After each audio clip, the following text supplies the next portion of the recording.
नमस्तस्मै भगवते व्यासायामित तेजसे पपुर्ज्ञानमयं सौम्य यन्मुखाम्बुरुहासवम्।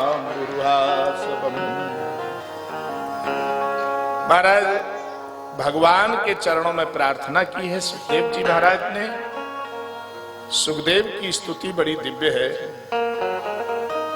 सारे देवताओं को न मना करके केवल भगवान के नाम का ही उच्चारण कर लिया जाए। सभी कर्मों का फल ही एक है। कोई भी काम करोगे उसका फल एक। भगवान के चरणों में प्रेम, कथा सुनने का भी वही फल है, नाम जपने का भी वही फल है, ध्यान लगाने का भी वही फल है, समाधि लगाने का भी वही फल है, प्राणायाम का भी वही फल है, आसन का भी वही फल है, प्रत्याहार का भी वही फल है। फिर हम लोग क्यों नहीं भगवान के नाम का आश्रय लेते हैं? नाम जप के भगवान के प्रति प्रेम प्रकट क्यों नहीं कर लेते हैं? भाई जब हमारी लगन होगी तभी तो प्रेम होगा। अच्छा एक बात बताओ, हमें कोई वस्तु अच्छी लगेगी तभी तो उससे प्रेम होगा। उसका बोध हो जाएगा कि ये ऐसी चीज है तो उससे प्रेम हो जाता है। बहुत लोगों को अपने पर्स से प्रेम हो जाता है, किसी किसी को हाँ पर्स बहुत अच्छा है, बोले ये हम किसी को नहीं देंगे, इनको कई साल हो गए हमको रखे रखे। कई लोगों को किसी बर्तन से प्रेम हो जाता है, ये बर्तन हमारी ददिया सास का रखा हुआ है, बहुत अच्छा है, कई पीढ़ियों से हमने इसको रखा है सजाकर, हम अपनी बहू को यही बर्तन देंगे। बर्तन से प्रेम हो गया। अरे दुनिया के पदार्थ जो यहाँ नाशवान है उनसे प्रेम करते हो, इससे अच्छा भगवान से प्रेम क्यों नहीं करते हो जो कभी नाश होता ही नहीं जिसका। इसलिए सबका फल ही भगवत प्रेम है। सबका फल भगवत प्रेम है। सब कर फल रघुपति पद प्रेमा, तेहि बिन को न पावई क्षेमा। भगवान के प्रेम के बिना शांति नहीं होती है। इसलिए अपने हृदय को भगवान की ओर आकर्षित करो, संसार की तरफ नहीं। ऐसा नहीं कि वो बाबा अच्छे हैं ये बाबा बुरे हैं, ऐसा नहीं। बाबा ने क्या कहा उसे पकड़ो। भगवान के स्वरूप का वर्णन किया, भगवान के स्वरूप में आकर्षित होइए। इसलिए भगवान के प्रेम के बिना किसी को शांति नहीं हो सकती है। इसलिए जैसे भी हो वैसे भगवान के अनुकूल बनो, भगवान के अनुकूल बनने का प्रयास करो। अब यहां 6वें अध्याय में बहुत बड़ी दिव्य चर्चा करते हुए कह रहे हैं, सृष्टि का क्रम बताते हुए बता रहे हैं कि सभी प्रकार के तत्वों का संयोग इस सृष्टि को उपस्थित करता है। अब महाराज इस सृष्टि को बढ़ाने के लिए भगवान विविध प्रकार के अवतार धारण करते हैं, जो मैंने पीछे भी कह दी है बात को, उसी को यहां दोहरा रहे हैं। और जब भगवान सृष्टि करते हैं तो नारायण स्वयं ब्रह्मा को कुछ सुनाते हैं, उसी को चतुश्लोकी भागवत कहते हैं। 4 श्लोकों में जो गाया गया वही चतुश्लोकी भागवत है, और वही ब्रह्मा ने नारद को सुनाया। नारद जी महाराज ने व्यास जी को, और व्यास जी ने आगे इस कथा को बढ़ा दिया है। महाराज ऐसी बड़ी अद्भुत कथा है। आप कह रहे हैं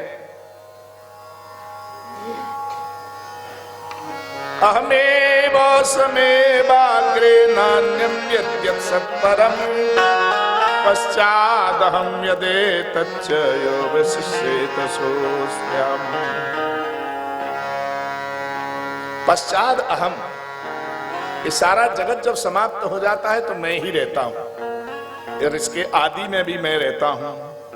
अर्थात भगवान पहले भी हैं, बीच में भी हैं और अंत में भी रहते हैं। ऐसा भगवान ने इसमें पहले श्लोक में बताया मैं ही सर्वत्र विद्यमान हूं। नान्यम यद यद सत्परम, जो कुछ दिख रहा है वो भी मैं हूं, और जो नहीं दिख रहा है जिसकी कल्पना कर रहे हैं वो भी मैं हूं। भगवान के अलावा कुछ भी नहीं है, सब कुछ जो दिख रहा है इसमें सब में भगवान का दर्शन करो। इसका अर्थ ये सृष्टि जो भी है ये सब भगवानमय है। तृतीर्थे यत् प्रतीयेत न प्रतीयेत चात्मनि तद विद्यादात्मनो मायाम यथा भासो यथा तमा। देखिए, अंधकार में किसी को दिखता नहीं है, परंतु कदाचित आंख को ऐसे रगड़े तो दो चंद्रमा जरूर प्रतीत होने लगते हैं। भ्रांति होती ना, चंद्रमा दो, कुछ ना कुछ दो समझ में आने लगते हैं। इसी तरह से ये माया है। माया से हम सब दुनिया में भटके हुए हैं और दुनिया को क्या क्या समझ लेते हैं। यथा महांति भूतानि भूता चेष्वनु प्रविष्टान्य प्रविष्टानि न तेषु न तेष्वहम एतावत् देव जिज्ञासं तत् जिज्ञासुरात्मनः अन्वय वृत्तिरेखाभ्याम निस्त्यात् सर्वत्र सर्वदा। वही परमात्मा सभी में विद्यमान है, वही अन्वय और व्यतिरेक के रूप में। इसलिए भगवान को सर्वत्र समझना चाहिए, सब में समझना चाहिए। जैसे कड़ा कुंडल बना हुआ है, कड़ा और कुंडल बनाया है, तो कड़ा बनेगा सोने का, कुंडल बनेगा सोने का। भाई हाथ में पहनने वाला कंगन वो भी सोने का ही है, तो सोना है कि नहीं है? ये कंगन भी सोना है और कुंडल भी सोना है। दोनों को पूर्व रूप में यदि ले जाया जाए तो सोना ही है। कुंडल बनने के बाद भी वो सोना है और कड़ा बनने के बाद भी सोना है, अंगूठी बनने के बाद भी सोना है, नथुनी बनने के बाद भी सोना है, बिंदी बनने के बाद भी वो सोना है, परंतु वहां आकृति बदल गई उसकी। इसी तरह संपूर्ण जगत में कोई मनुष्य बना है, कोई नारी बना है, कोई कुछ बना है, ये सब कौन है? वही परमात्मा की ही तो ये सृष्टि है। इसमें कोई भेद नहीं समझना चाहिए, इन सभी में वह परमात्मा विराजमान है, ऐसा यहां संकेत करना चाहते हैं। न तेषु न तेष्वहम। अच्छा, मान लीजिए कुम्हार ने एक घड़ा बनाया, मिट्टी का घड़ा बनाया, मिट्टी का घड़ा, तो मिट्टी है कि नहीं है? घड़ा मिट्टी है, पहले भी मिट्टी था, घड़ा बनने पर भी मिट्टी, और घड़ा टूट जाए तो मिट्टी रह जाएगी, तब भी मिट्टी रहेगा। ऐसा थोड़ी कि वो मिट्टी नहीं रहेगा, फिर भी वो मिट्टी ही रहेगा। इसी तरह से वह परमात्मा सर्वत्र है, कहां नहीं है। कोई मनुष्य बन करके, कहीं पशु बन करके वो हमें दिख रहा है। इसलिए ये बात जो है यहां रखी गई है। 10 प्रकार के लक्षण जिसमें हैं, 10 प्रकार के जिसमें लक्षण होते हैं उसी को कहते हैं यहां भागवत। महाराज श्रीमद् भागवत को बड़ा दिव्य रूप से उपस्थित किया है। अत्र सर्गो विसर्गश्च स्थानम पोषण मूतया मनवंतरे सानु कथा निरोधो मुक्तिराश्रयः। सर्ग मानी सृष्टि होता है, विसर्ग मानी विस्तार, स्थान मानी देखो विवाह शादी होने के बाद जैसे घर बनाना जरूरी होता है, इसी तरह से यहां विस्तार किया सृष्टि का, तो घर की जरूरत है, तो भगवान ने स्थान का निरूपण किया है। अर्थात पृथ्वी कितनी लंबी चौड़ी है उसका वर्णन आया है, तो उसी को कहते हैं स्थान। पोषण, घर बन जाए, विवाह हो जाए, संतान हो जाए और खाने पीने की व्यवस्था न की जाए तो बोलो चलेगा? परिवार सब बिखर जाएगा। इसलिए उसके खाने पीने की, रहने की जो व्यवस्था है, इसी को पोषण कहते हैं, पालन, पालन की व्यवस्था। आप बढ़िया सा व्यापार करते हैं तो परिवार के लोग बड़े खुश रहते हैं, और 2-4 महीने आप कहें कि नहीं अब हम भजन करेंगे, घर के लोगों से कह दो कि अब तुम लोग अपना व्यवस्था करो, आज के बाद हम भजन करने बैठ रहे हैं, तो बोलो क्या आपके जैसा निकम्मा कोई होगा?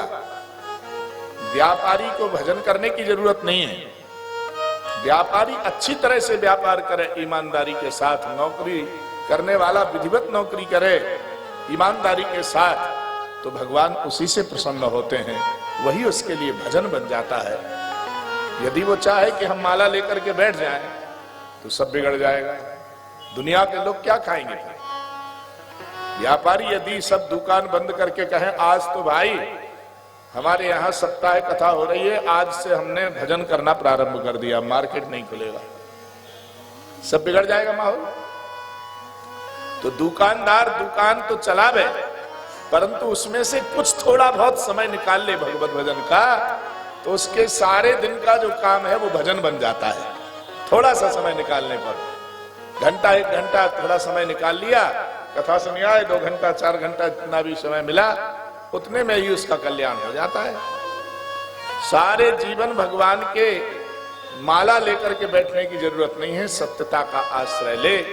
और एक साधु हो करके वो यदि व्यापार करता है तो उसके लिए अपराध हो जाता है। साधु बन गया और फिर वो व्यापार करे, उसके लिए अपराध है। इसलिए यहां पोषण बताया है। मनवंतर एक मनु से दूसरे मनु के बीच का अंतर है। फिर निरोध का वर्णन किया है, मुक्ति का वर्णन किया है, आश्रय का निरूपण किया है। और आश्रय किसका लेना चाहिए? परमात्मा का लेना चाहिए। आभासश्च निरोधश्च यतश्चाध्यवसीयते स आश्रया परब्रह्म परमात्मेति सत्यते। ये श्रीमद् भागवत का प्रतिपाद्य विषय आश्रय है।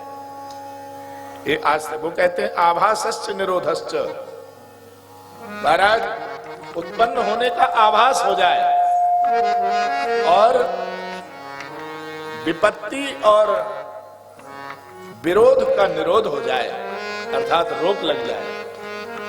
विपत्ति पर रोक लग जाए, आने वाले संकट पर रोक लग जाए और शुभ समाचारों का आभास होने लग जाए, इसी को आश्रय कहते हैं।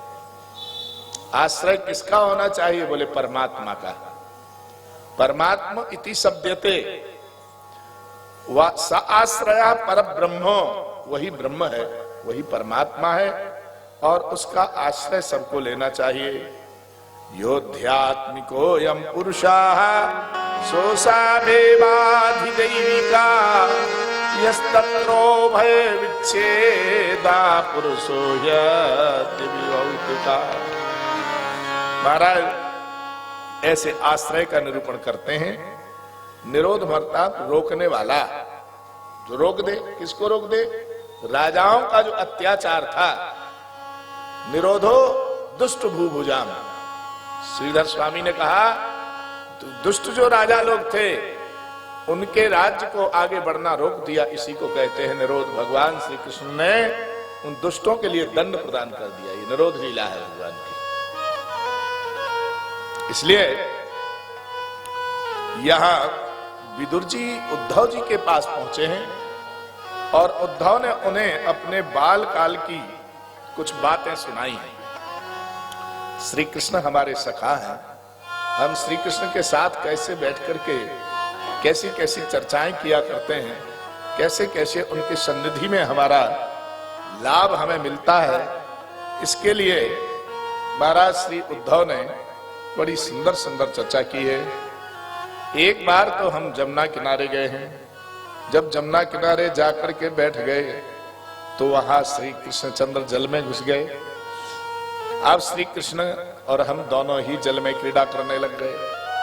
ऐसे उद्धव जी सुना रहे हैं। एक बार तो मैंने मिट्टी की मूर्ति बना ली श्री कृष्ण की और उसी से ही खेलने लग गए, पर बरसात हुई तो वो मिट्टी की मूर्ति गलने लग गई, तो हम रोने लग गए, हमारे कन्हैया को क्या हो गया।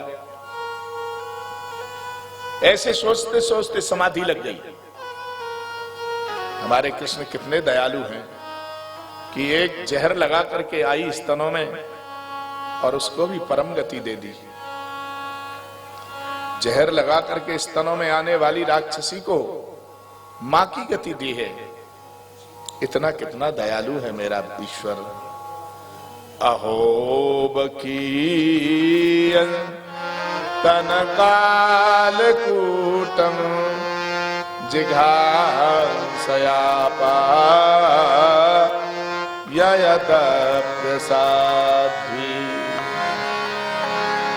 लेभे गतीन्द्राच्युचितान्ततोऽन्यं कम्बा दयालुं शरणं व्रजेम।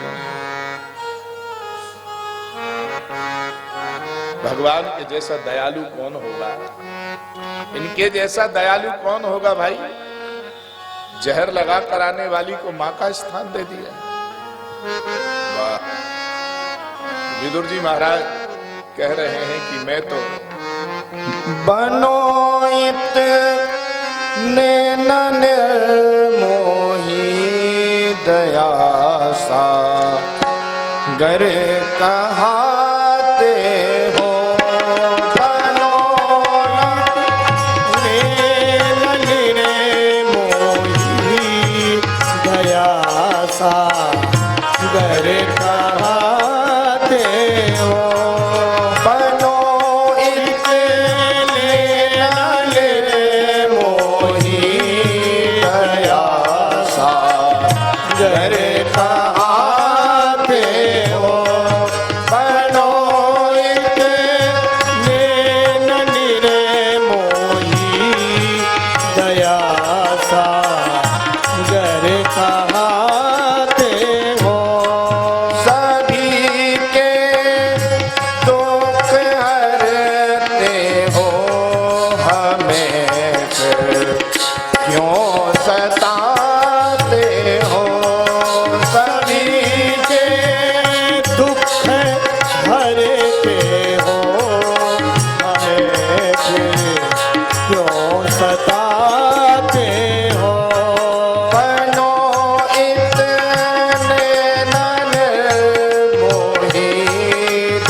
जो भुला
हरो मेरी मुसीबत को, करो उपकार मन मोहन, हरो मेरी मुसीबत को, करो उपकार मन मोहन, हरो मेरी मुसीबत को, करो उपकार मन मोहन, हरो मेरी मुसीबत को।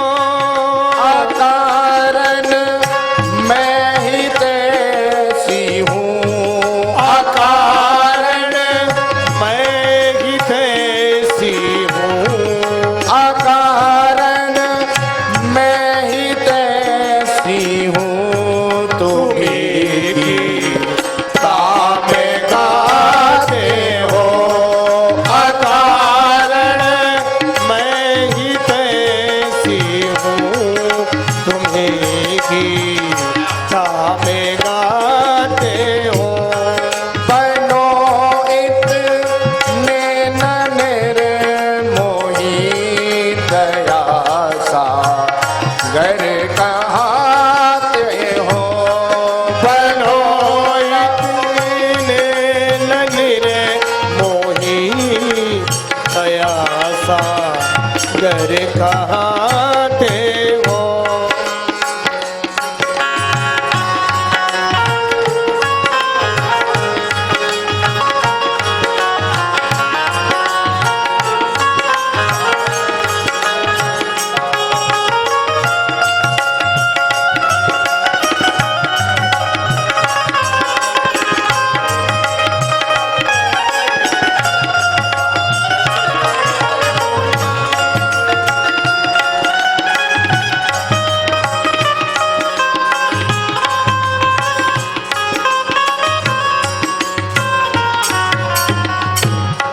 घड़ी वह कौन आवेगी, करोगे राम के मन की, घड़ी वह कौन आवेगी, करोगे राम के मन की, घड़ी वह कौन आवेगी, करोगे राम के मन की, घड़ी वह कौन आवेगी, करोगे राम के मन की, मिलोगे कब जने मोहन, मिलोगे कब जने मोहन, मिलोगे कब जने मोहन, मुझे तुम बहुत भाते हो, मिलोगे कब जने मोहन, मुझे भाते हो। बनो इतने न निर्मोही, दया सागर कहाते हो, बनो इतने न निर्मोही, दया सागर कहाते हो, दया सागर कहते हो। श्री भगवान तो दया के सागर हैं, जैसे भी है उन दया के सागर के निकट पहुंचने का हम प्रयास करते रहें। वही उन्हें चाहे कोई कुछ भी पुकारे अपने आप, कोई चाहे तो उन्हीं को भगवान कह देता है, कोई चाहता है तो ईश्वर कह देता है, और कुछ लोग उसी को अल्लाह कह देते हैं, उसी को लोग अल्लाह कहते हैं, उसी को लोग खुदा कहते हैं। वही तो है। उसके पास जाने के लिए हमें प्रयास करते रहना चाहिए, सब क्षमा हो जाता है, क्योंकि वो दया का सागर है। उस सागर की एक बूंद भी यदि हमें मिल गई तो हम दया के पात्र हो जाएंगे। राज्य का परित्याग कर दिया श्री विदुर ने, मंत्री पद का त्याग कर दिया। वो मंत्री पद हमें नहीं चाहिए जिससे कि हमारे भगवान का अर्चन ना हो सके, ध्यान ना हो सके। अपना धनुष, अपने बाण, अपना मुकुट सब उतार कर दहली पर रख दिया। क्यों रख दिया? इसलिए रख दिया, ये सब केवल यहीं तक साथ देते हैं। धनुर भी साथ में नहीं जाएगा, मुकुट भी साथ नहीं जाएगा। इसलिए इस राज्य को ही समर्पित है। क्यों? जिस राज्य में रह करके हम अपने इष्ट का स्मरण नहीं कर सकते, भजन नहीं कर सकते हैं, उस राज्य में रहने से क्या फायदा? स्वयं धनुर्द्वारि निधाय मायां गतव्यथो यादुर्मानयाना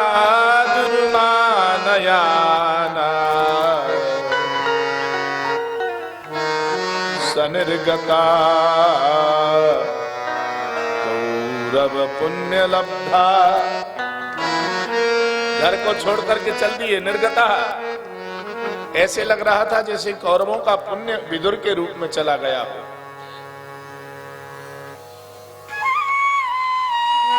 रावण ने देखा कि मेरा पुण्य तो विभीषण के रूप में चला गया है। रावण जब ही विभीषण त्यागा भयो विभाव बिन तब ही अभागा। वैभव चला गया विभीषण के साथ ही। ध्यान रखो, परिवार में एक कोई ऐसा होता है जिसके पुण्य से पूरा परिवार आनंद लेता है। एक व्यक्ति के कमाने से सारा परिवार लाभ लेता है। एक व्यक्ति भारत का ऐसा है जिसने सारे देश को प्रसन्न कर दिया और यहां तक विदेशियों को भी खुश कर दिया। एक ही व्यक्ति ने। कोई ऐसा पुण्यवान जन्म लेकर के आता है। कौरवों का पुण्य तो विदुर के रूप में विराजमान था और विदुर हस्तिनापुर को त्याग करके चल दिए। गंगा के किनारे कुटिया बना करके रहने लग गए। जहां रहते हैं उस स्थान का नाम है विदुर कुटी। विदुर कुटी को आजकल बिजनौर कहा जाता है। बिजनौर में श्रीमान विराजमान रहते हैं, गंगा के तट पर रहते हैं। गाम पर्यटन मेध्य विनिर्वृत्ति। पृथ्वी पर घूमते घूमते केवल भगवान का कीर्तन करते हैं और कुछ नहीं करते हैं। उसी दिन आज क्या हुआ? आज द्वारिकाधीश सभा के बीच में ये कहे कि हम तो काका विदुर के यहां भोजन करेंगे। सो विदुर जी सभा में से चले। क्यों? आज कन्हैया मेरे यहां आएंगे। भगवान आए और मैं घर पे नहीं पहुंच पाऊं, इसलिए क्या उनके स्वागत के लिए मैं आतिथ्य सत्कार करने के लिए ले जाऊं? तो बाजार से नहीं लेने गए, खेत में से थोड़ी भाजी सब्जी साग उखाड़ा है। क्या बोलते हैं यहाँ? बत्थू। वो बत्थू साग, बथुआ उखाड़ा, बथुआ ला करके बनाया है। विदुर जी बथुआ को लेकर के सोचते हुए चले आ रहे। इतने से पहले ही द्वारिकाधीश पधार गए कुटिया पर। काकी जी स्नान कर रही हैं। द्वार में आवाज दी, काकी जी खोलो, मैं कन्हैया। अरे लाला आ गए तुम? सो काकी जी स्नानागार से सीधे दौड़ करके आई। अब काकी जी स्नानागार वाले वस्त्र पहनी हुई थी तो कन्हैया ने अपना पीतांबर उड़ा दिया काकी जी को मर्यादा के लिए। काकी जी सो सुलभा महारानी ने कहा, लाला बैठो, अभी मैं कुछ खाने का लेकर के आ रही हूं। नहीं नहीं काकी जी, भूख नहीं लगी। नहीं नहीं, मुझे पता है कि मेरे लाला को भूख जल्दी लग जाती है। बहुत दूर से चल के आए हो ना, भूख लग गई होगी। अच्छा लो केले खिला देती हूं। तो भगवान का पीतांबर ओढ़ी हुई है और इतनी भाव में आ गई वो, केले का छिलका छील करके केले की गिरी तो फेंक दी पीछे को और छिलका कन्हैया के हाथ में दे दिया है। सो कन्हैया छिलके को चवर चवर चवर खाने लग गए। वो बड़ी खुश हो गई, दूसरा केले का छिलका दे दिया, तीसरा दे दिया, क्रम से कन्हैया उसी को खाने लग गए। अब उधर से विदुर जी का आगमन हुआ, दरवाजा तो खुला ही हुआ था, सीधे अंदर आ गए। तो काकी जी क्या कर रही हैं? केले का छिलका खिला रही हैं। अरे पगली, तुझे पता नहीं कि हमने कन्हैया को छिलका खिलाया है? ओ, मुझे तो पता ही नहीं चला। ये सारे केले के गिरी तो इधर पड़े, छिलका प्रभु ने खा लिया, कहीं इसके पेट में दर्द ना होने लग जाए। कन्हैया के क्षमा मांगी विदुर जी ने। कन्हैया बोले, काका जी कैसी बात करते हो, आज तो इतना स्वाद आयो काकी जी के केले के छिलका में, जितना कभी दधी मक्खन में भी स्वाद नहीं मिला था। मैया यशोदा ने दधी मक्खन खिलाया पर यह स्वाद नहीं आया। कन्हैया, मैं साग लेके आया हूं, बढ़िया साग बनाया गया। और पूछा कैसा स्वाद है प्रभु? तो दुर्योधन के 56 भोग को त्याग के आए थे, साग पाकर के बड़े आनंदित हो गए। ऊंची प्रेम सगाई।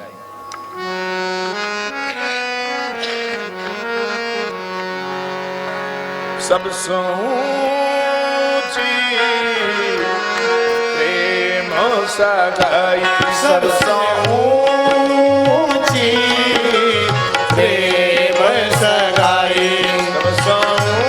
सभी लोग ताली बजा करके प्रेम से प्रेम सगाई। सबसे ऊंची प्रेम सगाई।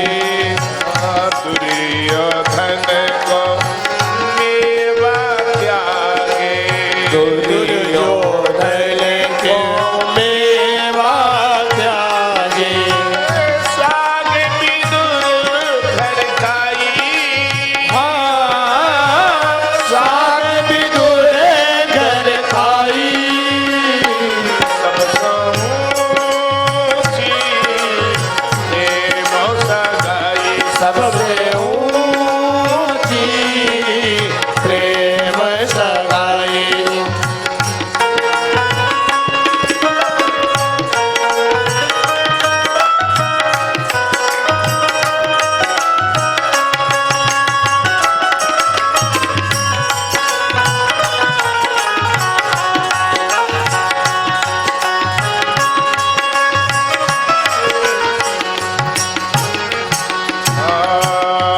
सबरी के घर में फल खाए।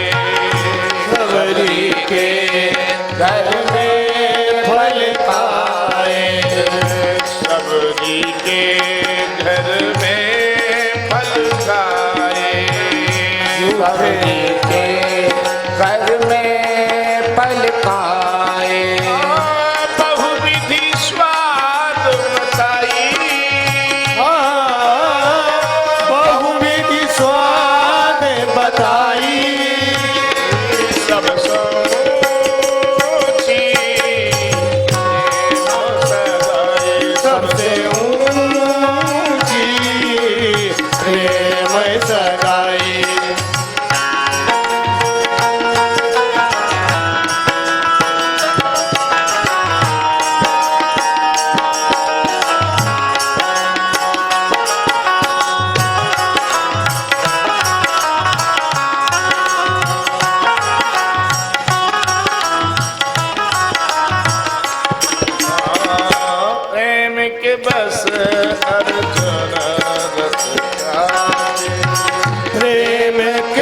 बसे अर्जुन रथ हाक्यो, प्रेम के बस अर्जुन रथ हाके, प्रेम के बसे अर्जुन रथ हाके, भूल गए ठकुराई ओ भूल गए ठकुराई, जय हो।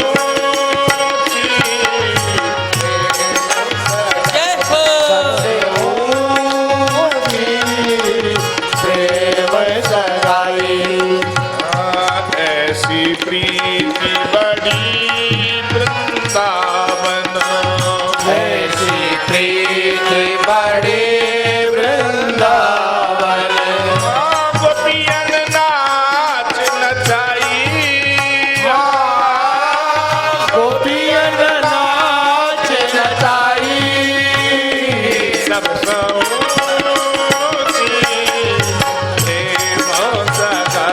सबसे ऊंची प्रेम सगाई, सब सबसे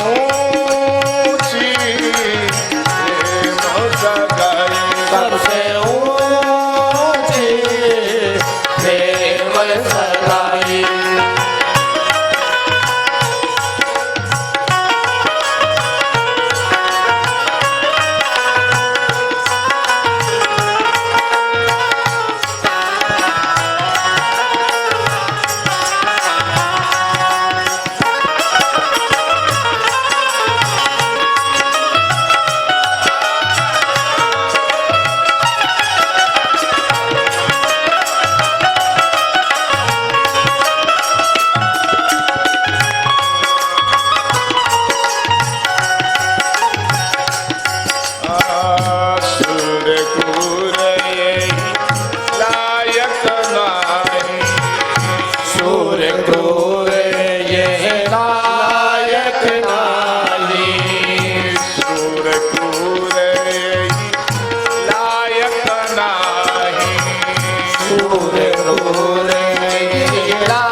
का संबंध बड़ा श्रेष्ठ है। राम सदा सेवक चिरागी, सेवक की रुचि को तो भगवान ही रखते हैं। सेवक के मन में जो है उसको पूरा करा देते हैं भगवान। मन में विचार आया हमें ये तीर्थ करना है तो भगवान करा देते हैं, हमको ये यज्ञ करना है वो भगवान कराते हैं। हमारी क्या हिम्मत है कि हम कर पाए। वेद पुराण संत सब साखी, वेद और पुराण सब संकेत करते हैं कि सेवक यदि मन में संकल्प कर ले तो उसकी जिम्मेवारी भगवान की हो जाती है। इसलिए भगवान को केवल तुम्हारा प्रेम प्रिय है। यदि प्रेम तुमने भगवान से किया तो उसको पूरी तरह निर्वाह करते हैं भगवान, पूरी तरह निभाते हैं, किसी तरह कमजोरी छोड़ते ही नहीं है। इसलिए प्रेम की डोर में श्याम को बांध लो, प्रेम का ही वरदान मांग लो। प्रेम प्रभु की आत्मा होता, प्रेम में ही परमात्मा होता, प्रेम में ही परमात्मा होता। सागर में हैं प्रेम की लहरें, प्रेम के सागर बड़े ही गहरे, प्रेम में अपने आप मिटा दो। प्रेम और प्यार में यही अंतर है। प्रेमी अपने आप को प्रेम में खो बैठता है, नष्ट कर देता है। भौरा कमल से प्रेम करता है, परंतु रात्रि के समय सूर्यास्त होने के समय भौरा पराग पीने के लिए आया, तो जब पराग ले रहा था उसी समय सूर्यास्त हो गया। सो कमल के भीतर रह गया भौरा। उसने विचार किया कि सुबह होगा, तो सुबह होते ही सूर्योदय होगा, कमल खिल जाएगा, मैं बाहर आ जाऊंगा। क्यों कमल को काटूं? मेरे प्रेमी को मेरे कारण कष्ट नहीं होना चाहिए। यह है प्रेम। अपने प्रेमी को अपनी किसी कामना के कारण यदि दुख हुआ तो वो प्रेमी नहीं है। रात्रि गमिष्यति भविष्यति सुप्रभातम भासानुदेश्यति हर्षिष्यति पंकजश्री इत्थम विचिंतयति कोश गते दुरेफे हांत हंत नलिनी गजमुज्जहार। अंबिका दत्त व्यास ने रचितम मयम श्लोकम। अंबिका दत्त व्यास ने कहा कि रात्रि बीत जाएगी, थोड़ा सा इंतजार और कर ले भाई, सुबह हो जाएगा, कमल खिल जाएगा, निकल करके भाग जाएगा। ऐसा सोच ही तो रहा था वो भौरा। उसी समय सुबह होने से पहले हाथी घुसा उस तालाब में और कमल को तोड़ा।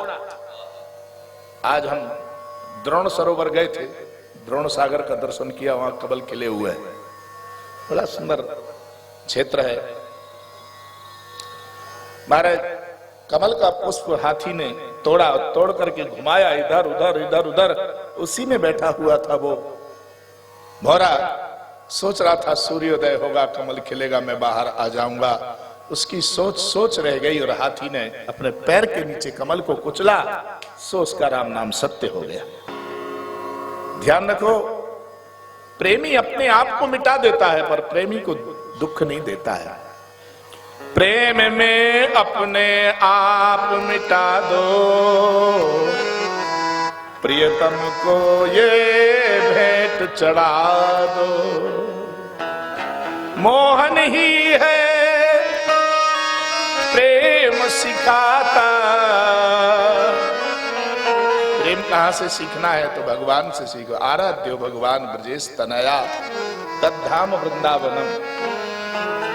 वृंदावन की कथा का श्रवण करो तो प्रेम का स्वरूप पता चल जाएगा।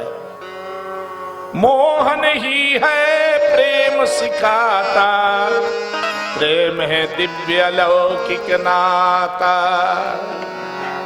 प्रेम की पूंजी कोई न लूटे, प्रेम का बंधन कभी न टूटे। प्रेम की डोरी से जो बंध जाते हैं श्री कृष्ण, तो मैया यशोदा उसे प्रेम की डोरी से बांध लेती और कन्हैया बंध जाते हैं। इसलिए प्रेम की लगन बड़ी विचित्र है। प्रेम लगन जो लागी साची, तो मीरा घूंघर बांध के नाची। कि मीरा घुंघरू बांध के नाची। प्रेम की फिरती है जब माला, हंस के पी गई वो विष प्याला। प्रेम से भगवान के नाम का जो जप करते हैं उनका जहर भी कुछ नहीं बिगाड़ पाता है। प्रेम वो चीज है जो मनुष्य को अमृत की ओर ले जाता है। प्रेम भगवान से किया जाता है, प्रेम पुत्र से किया जाता है। प्रेम में कोई छल नहीं होता है। प्रेम में हृदय की एक पुकार होती है। हाथ में ले करके एक तारा, मीरा ने एक तारा हाथ में लिया अर्थात तानपुरा, उसको बजाती हुई भगवान के नाम को गाया है। इसलिए प्रेम का जो आश्रय लेते हैं सज्जनों, उनका जीवन धन्य हो जाता है। यह कैसे मिलता है? जो प्रेम करने वाला व्यक्ति है उसे सज्जनों चारों पुरुषार्थों की प्राप्ति हो जाती है। हरि कृपा से प्रेम को पाए,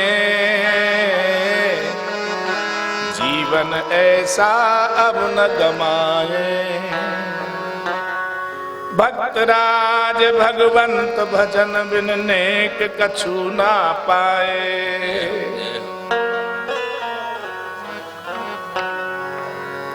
छोड़ जगत जंजाल सभी के, श्री राधे राधे गाए। ये सारे संसार के जितने जंजाल हैं इनको छोड़ के केवल राधे राधे गाओ।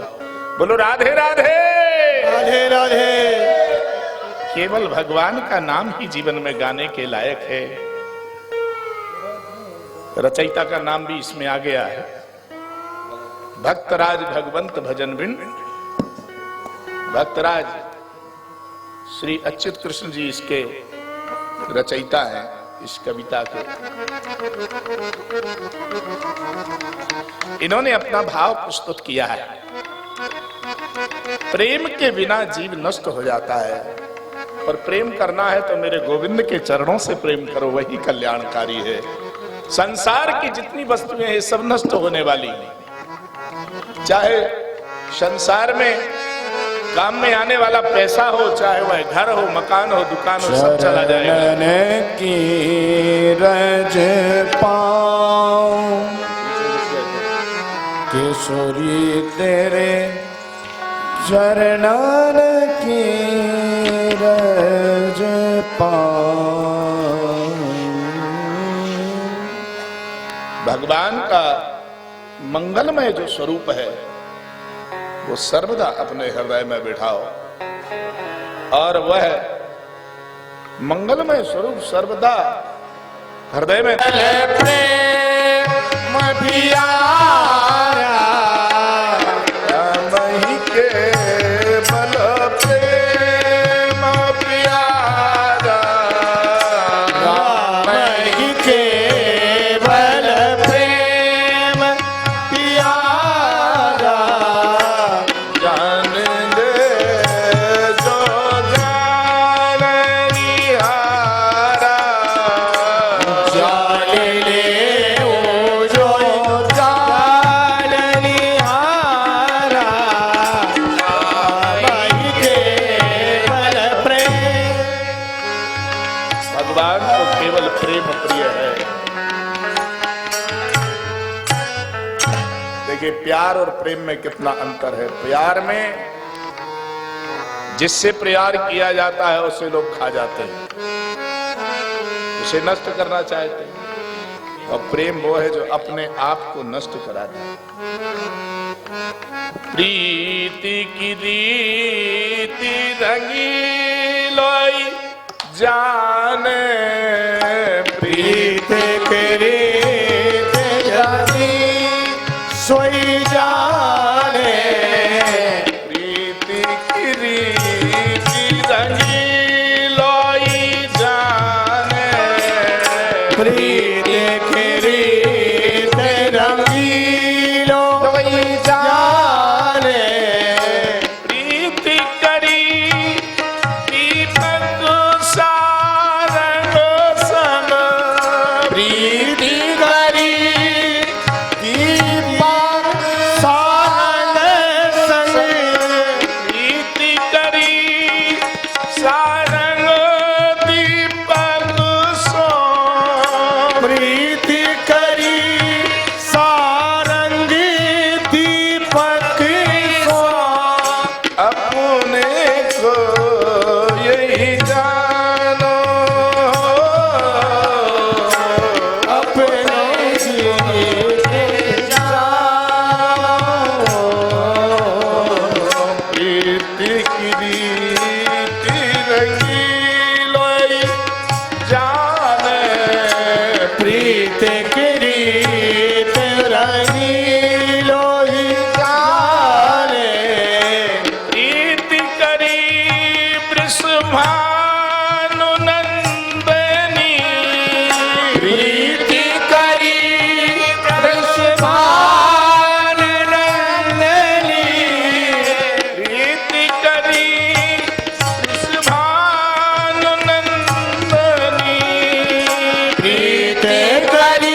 का जो प्रेम का जो मार्ग है, इसको कोई रंगीला ही जान सकता है। श्री जी ने श्याम सुंदर के श्री चरणों में प्रेम किया तो अपने आप को मिटा दिया। प्रेम वही है जो अपने आप को मिटा दे। दीपक से प्रेम करने वाला वह जो पतिंगा होता है, सारंग, वो अपने आप को मिटा देता है। अपने आप को मिटा देना ही प्रेम है। अपने आप को मिटा दे और उसमें अपने आप को शामिल कर दे। अर्थात श्याम का स्मरण करते करते श्री किशोरी जी श्याम हो गई। राधा जो श्याम को ढूंढने गई है, तो श्याम को ढूंढते ढूंढते राधे ही श्याम भई है। राधा ही श्याम भई है। यह है प्रेम का मार्ग। प्रेम के मार्ग में भगवत भक्त भगवान का स्मरण करते करते खुद भगवतमय हो जाता है। जानत तुम्हें तुम्हें हो जाई, वो है प्रीति का मार्ग।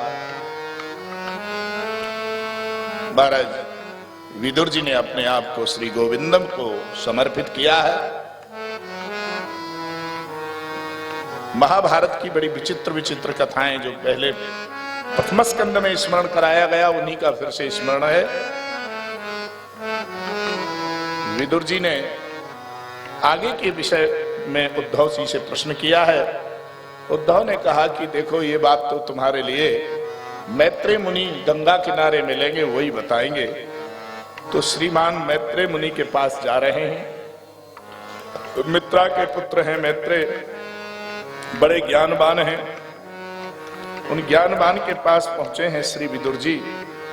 और विदुर ने द्वारिद्यो नद्याम ऋषभक करुणाम मैत्रेय मासीन मगाध बोधम, अगाध ज्ञान के सागर द्वारी, यहां कौन सी जगह पर पहुंचे? बोले नदियों का द्वार जहां है उसे नद्य द्वार पुराणों में कहते हैं, उसी को हम लोग हरिद्वार कहते हैं। नदी द्वार, नदी का द्वार है वहां। ऊपर से बहुत सी नदियां आकर के यहीं मिली हैं, इसलिए उसको नद्य द्वार कहते हैं। ऊपर को चढ़ेंगे तो ऊपर चलते ही कई नदियां उसमें मिलती चली जाती हैं। मंदाकिनी है, उससे ऊपर जाएंगे तो बीच में भागीरथी का मिलन होता है, फिर मंदाकिनी का मिलन, फिर अलकनंदा का मिलन, फिर द्रोण गंगा का मिलन। ये सारी गंगाएं उसमें मिलती चली जाती हैं। और उसका मुख्य द्वार जहां है उसे कहते हैं हरिद्वार। हरि का द्वार है। हरि मानी बद्रीनाथ, बद्री का आश्रम में विराजमान भगवान का द्वार है ये, इसलिए इसको हरिद्वार भी कहते हैं। कुछ लोग हरद्वार भी कहते हैं। हाँ, क्योंकि भगवान शंकर के पास जाने का द्वार है, केदारनाथ जी के पास, इसलिए हरद्वार भी कह देते हैं कुछ लोग। जो तुम्हें समझ में आवे वो कहो। द्वारिद्यो नद्याम ऋषभक कुरुणाम, कुरुवंश के लोग महाराज कैसे भगवान के स्मरण करते हैं। श्री विदुर जी महाराज ने मैत्रेय जी के चरणों में प्रणाम किया है और प्रश्न किया है।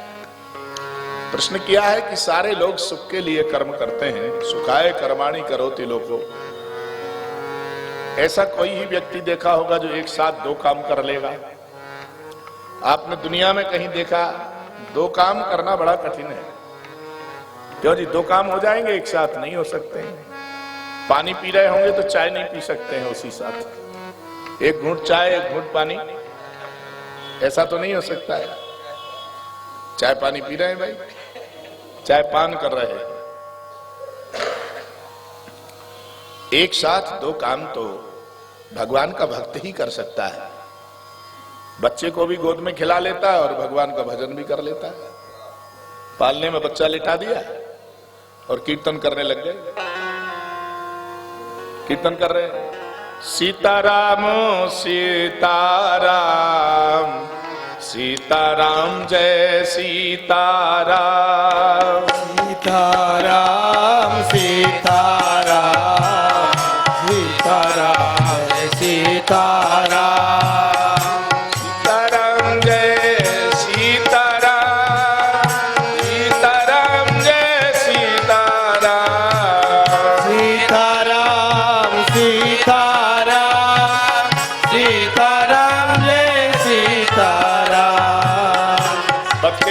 में लिए हैं और कीर्तन चल रहा है।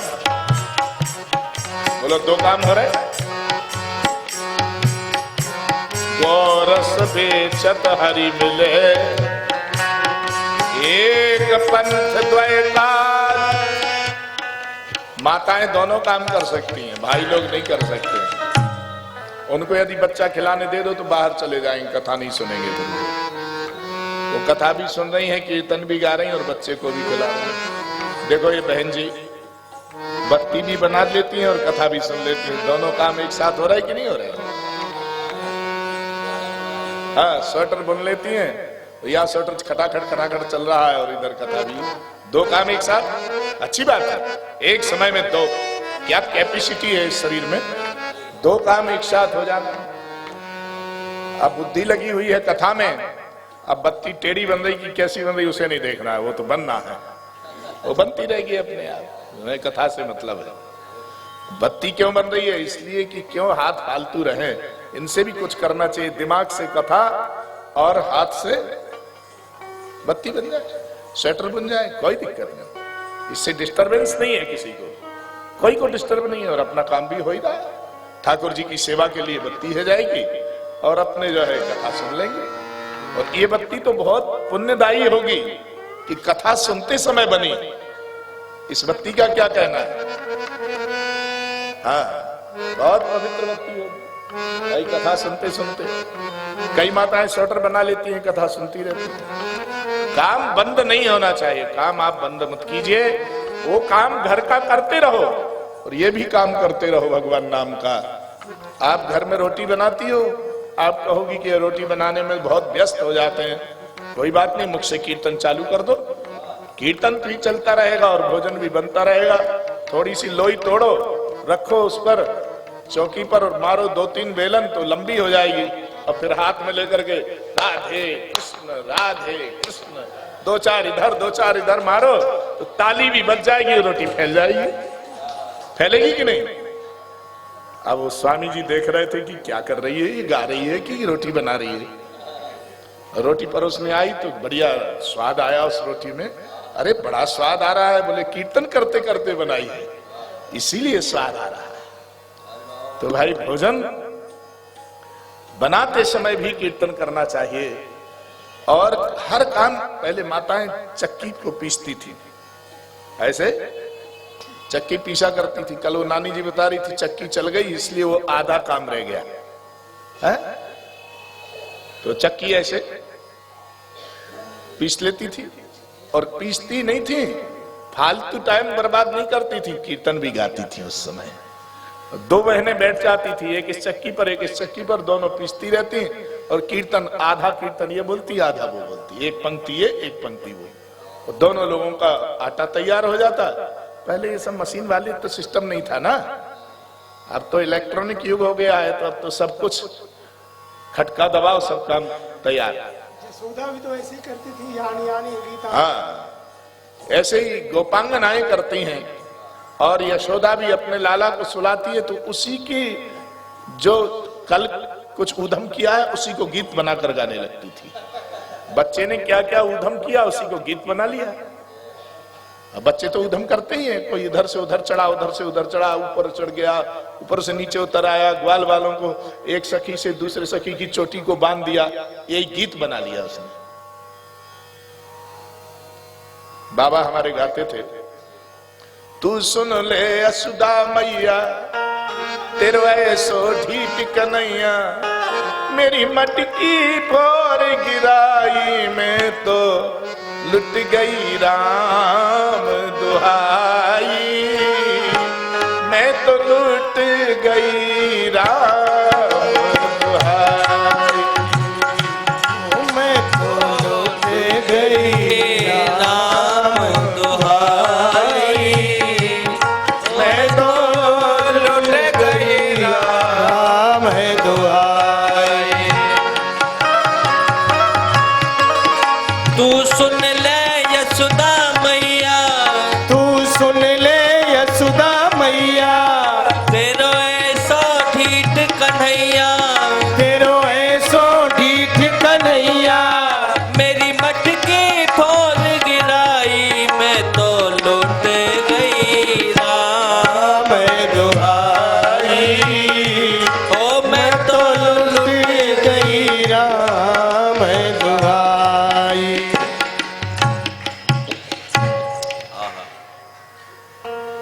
गाते चलना कन्हैया के,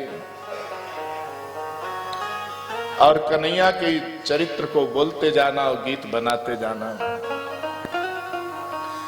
चोरी करते हुए एक दिन पकड़ गए नंदलाला, चोरी करते हुए एक दिन पकड़ गए नंदलाला।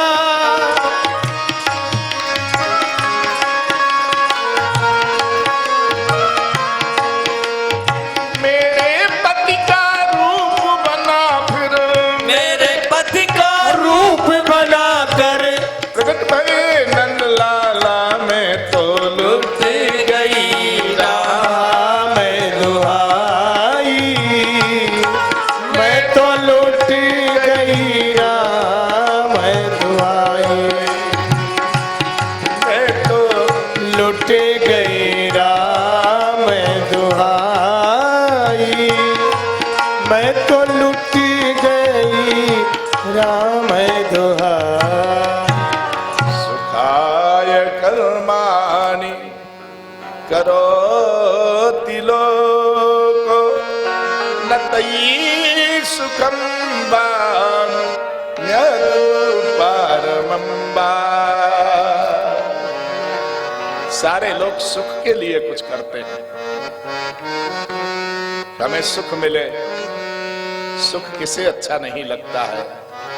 सब कहते हैं सुखम में भूयात दुखम में मां अभूत, मुझे दुख नहीं आवे।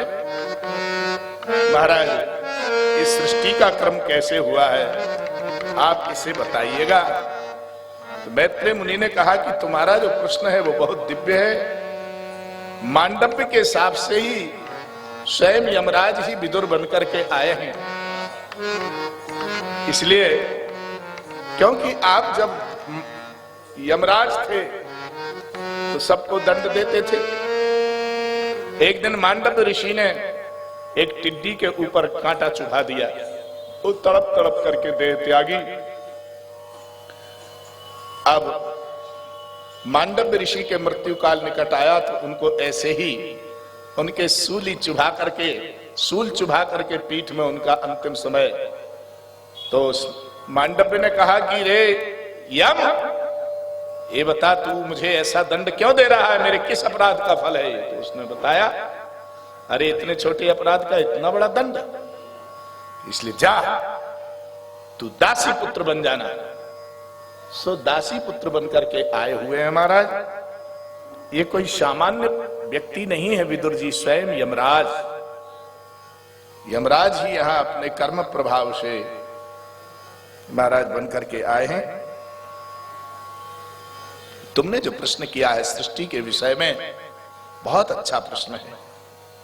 देखो, महत्तत्व उत्पन्न होते हैं। सबसे पहले महत्तत्व की उत्पत्ति हुई। भगवान ने अपनी माया को बुलाया, माया बनी भगवान की शक्ति। भगवान की शक्ति का नाम क्या है? माया। इसलिए माया नाम मया भाग येदम निर्मते विभु। वो विभु अर्थात व्यापक परमात्मा ने अपने आप को विस्तार करना चाहा, एक से अनेक होने का विचार किया। तो उन्होंने माया को बुला करके कहा कि देख भाई शक्ति, तू मेरे पास आ और हमारे लिए शक्ति प्रदान कर। तो माया के संयोग से उन्होंने महत्तत्व को उत्पन्न किया है और महत्तत्व की विकृति हो गई, सो अहम तत्व की उत्पत्ति हुई है। महत्तत्व से अहम तत्व उत्पन्न हुए। अहम तत्व कौन कौन है? सात्विक अहंकार, तामस अहंकार, राजस अहंकार और तामस अहंकार। ये तीन अहम उत्पन्न हुए हैं। सात्विक अहंकार से मन, अनिरुद्ध और संकल्प उत्पन्न हुआ।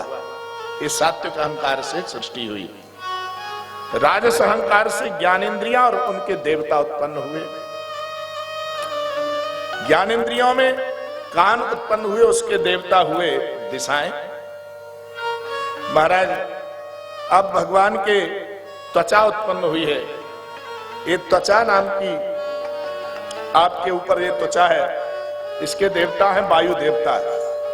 त्वचा रोग हो जाए तो उसके लिए वायु देवता का पूजन करना चाहिए।